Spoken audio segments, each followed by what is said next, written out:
మన పుట్టుక సాధారణమైనదే కావచ్చు. మన మరణం మాత్రం చరిత్ర సృష్టించేదిగా ఉండాలి అని చెప్పిన డాక్టర్ అబ్దుల్ కలాం గారి జీవితం నిజంగా మన అందరికీ నిదర్శనం.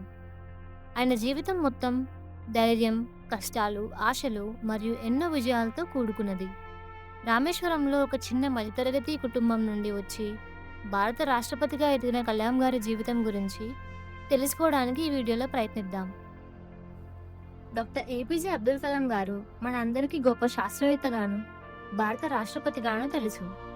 ఆయన 1931లో తమిళనాడులోని రామేశ్వరంలో ఆషియమ్మ జైనులబ్దీన్ దంపతులకు జన్మించారు.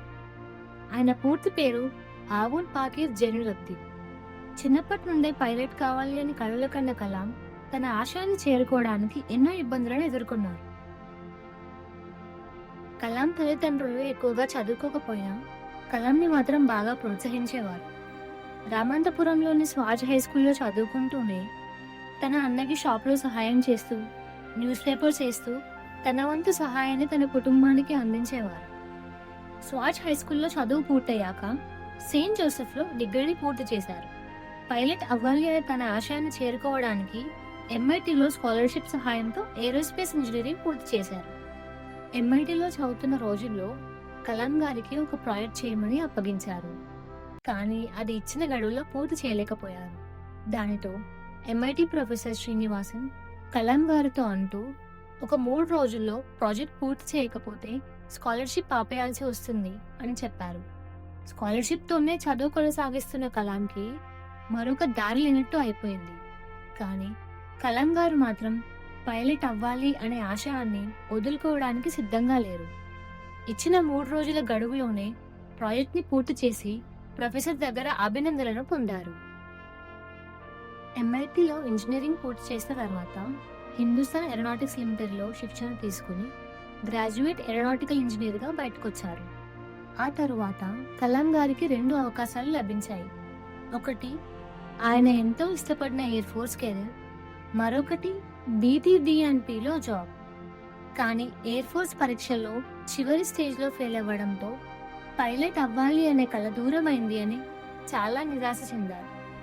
కానీ మనం ఒకటి కోల్పోయినా దేవుడు మరొక అవకాశాన్ని ఇస్తాడు అనే నమ్మకం కలాం గారిలో చాలా ఎక్కువ ఉండేది.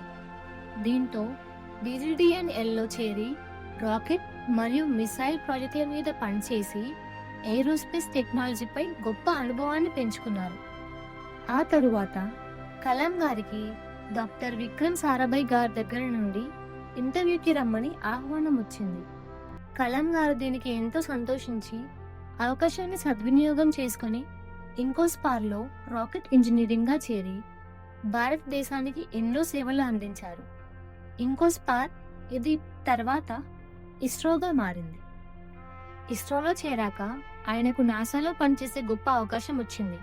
కానీ భారతదేశం కోసం పనిచేయాలని ఆయన గట్టిగా నిర్ణయం తీసుకుని ఆ అవకాశాన్ని తిరస్కరించి దేశం కోసం ఇండియన్ స్పేస్ ప్రోగ్రాంలో కృషి చేయాలని నిర్ణయించుకున్నారు.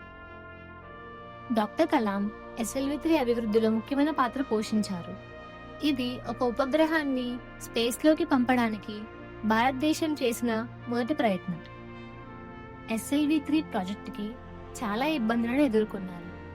ఈ ప్రాజెక్టుకి బడ్జెట్ చిన్నగా ఉండింది మరియు ఇది భారతదేశం యొక్క మొదటి ప్రయత్నంలోనే SLV-3 సక్సెస్ అవ్వలేకపోయింది.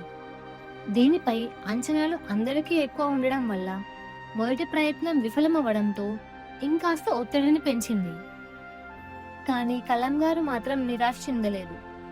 1980లో రోహిణి రాకెట్ని SLV-3 ద్వారా అంతరిక్షంలోకి పంపించడంలో విజయం సాధించారు. ఇది భారతదేశం యొక్క అతిపెద్ద విజయంగా నిలిచింది. డాక్టర్ కలాం గారిని మిసైల్ మ్యాన్ ఆఫ్ ఇండియా అని అంటారనే విషయం మనందరికీ తెలిసిందే. అలా తెలియడానికి కారణం ఆయన భారతదేశం యొక్క మిసైల్ అభివృద్ధికి చేసిన గొప్ప కృషి. SLV-3 విజయవంతమయ్యాక కలాం గారి నాయకత్వంలో పృథ్వీ, అగ్ని లాంటి మిసైళ్లు అభివృద్ధి చేయబడ్డాయి. ఇవి భారతదేశానికి ఒక శక్తివంతమైన రక్షణ వ్యవస్థగా నిలిచాయి. ఆయన ఎప్పుడూ విజయాన్ని చూసి మురిసిపోలేదు. అది తొలి అడుగుగానే భావిస్తూ గమ్యాన్ని చేరుకుంటూ వచ్చారు. 2002లో భారతదేశం యొక్క 11వ రాష్ట్రపతిగా ఎన్నికయ్యారు. ఆయనకు ఎన్నో అవార్డులు లభించాయి. ముఖ్యంగా 1981లో పద్మభూషణ్, 1990లో పద్మవిభూషణ్, 1991లో భారతరత్న లభించింది. కలాం గారు యువతతో గడపడానికి ఎక్కువ ఇష్టపడేవారు. చివరగా 2015లో ఐఐఎంలో ప్రసంగిస్తూ తన జీవితాన్ని ముగించారు. ఆయన మనతో శరీరంగా లేకపోయినా ఒక నాయకుడిగా, గొప్ప శాస్త్రవేత్తగా నిలిచిపోతారు.